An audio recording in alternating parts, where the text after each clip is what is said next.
Derrière chaque président de la République se cache une première dame. Si chacune d'entre elles marque les années de présidence de leurs époux par leur personnalité et leurs actions, un point commun les réunit toutes. Elles ont leur mot à dire sur la gouvernance de leur mari et par extension de leur pays. Elles peuvent fasciner ou intriguer le peuple de par leur pouvoir d'influence. D'une manière ou d'une autre, ces femmes de pouvoir peuvent choisir d'être discrètes, politiciennes, généreuses, mystérieuses, intellectuelles ou peut-être encore innovatrices.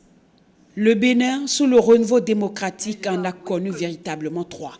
Rosine Vieira Soglo, Marguerite Kérékou, Chantal Dessouza Yahi. Et une quatrième sur le tapis rouge va bientôt dévoiler son visage. Même si le statut de l'épouse du chef de l'État n'est pas consacré dans la Constitution du 11 décembre 1990, la tradition l'a cimenté dans nos mœurs.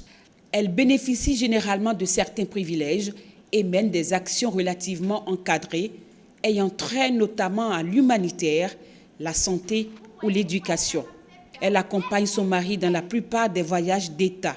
Si officiellement leur statut n'est pas une fonction publique, certaines premières dames ont néanmoins participé à prendre des décisions. Le cas Rosine Vieira Soglo en est un exemple atypique. Elle a réussi à faire bouger des lignes. Elle était un élément clé du dispositif politique de son mari avec la création du parti La Renaissance du Bénin. Ce que vous avez vu, le spectacle, la vieille dame aveugle en train de taper sur la table, je ne le regrette pas. C'est à refaire, je le referai. Avec d'autres, les clochettes et tout. Femme politique et parlementaire redoutable, l'épouse de l'ex-président Nicéphore Dieudonné Soglo s'est aussi investie dans les œuvres sociales avec son ONG Vidolé. À l'antipode, Marguerite Kérékou, première dame très effacée, véritable mère de famille, elle a préféré être efficace dans l'ombre. Puis, l'on a connu Chantal Yahi, mais les intrigues politiciennes ont fait tôt démousser cet engagement. Ses épaules n'ont pas suffisamment été larges pour encaisser ces revers de la politique. Elle s'est retranchée avant de s'éclipser de la scène publique. Pourtant, vraie battante, on dit d'elle qu'elle est une femme très déterminée, qui sait ce qu'elle veut et qui l'obtient sans coup d'éclat. Mais au-delà de ces valeurs, quel rôle devrait incarner une première dame au Bénin? Aujourd'hui, le pays s'engage sur le chemin de la rupture. Va-t-il rompre avec la pratique, la ligne de conduite des premières dames connues jusqu'ici? À l'ère de la rupture, les Béninois sont plutôt tatillons. Je dirais qu'elle doit être active, mais pas trop. Elle ne pourra pas faire de l'ombre à son mari non plus. Je ne voudrais pas la voir sur le terrain politique, mais qu'elle soit un oreiller sur lequel son mari peut à tout moment se reposer. Elle va s'intégrer dans les groupes internationaux de développement de la condition de la femme, mais au niveau national aussi, nous voulons la sentir s'intéresser à toutes les souffrances qui concernent les femmes. Moi, je voudrais une première dame plus active sur le plan social. Je voudrais une première dame non politique. Moi, je voudrais vraiment que la première dame soit vraiment là pour la cause des femmes.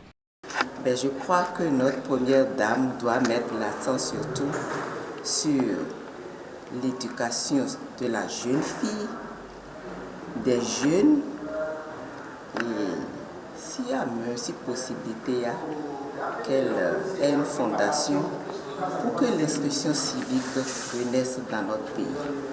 Les spécialistes feront-ils la même appréciation? La première dame, elle doit éviter ces deux pièges majeurs. La politique, en tout cas la politique politicienne telle que nous l'avions vue, et puis la grosse tête, et s'entourer d'une cour, parce qu'il y en aura toujours ces dames et ces messieurs qui voudront profiter du pouvoir. Il faut qu'elles puissent avoir la tête froide et le cœur chaud. Et j'attends aussi que Madame la Première Dame joue un double rôle. Un rôle officiel, un rôle apparent et puis un rôle de sous-marin. Le rôle de sous-marin, elle le sait déjà, elle le joue déjà. Il faut qu'elle sache que ce sera encore plus dur parce que les 5 ans à venir ne seront pas les 5 ans de présidentiel, de mandat apaisé. Ce sera, comme l'a dit le président lui-même, ce sera 5 ans de combat. Donc, elle doit savoir, comme elle l'a déjà su, comme elle le fait déjà, parce que pour amener Monsieur le Président de la République à ce niveau, c'est qu'elle est une femme forte. Il est généralement admis que les premières dames sont dans les rôles du social.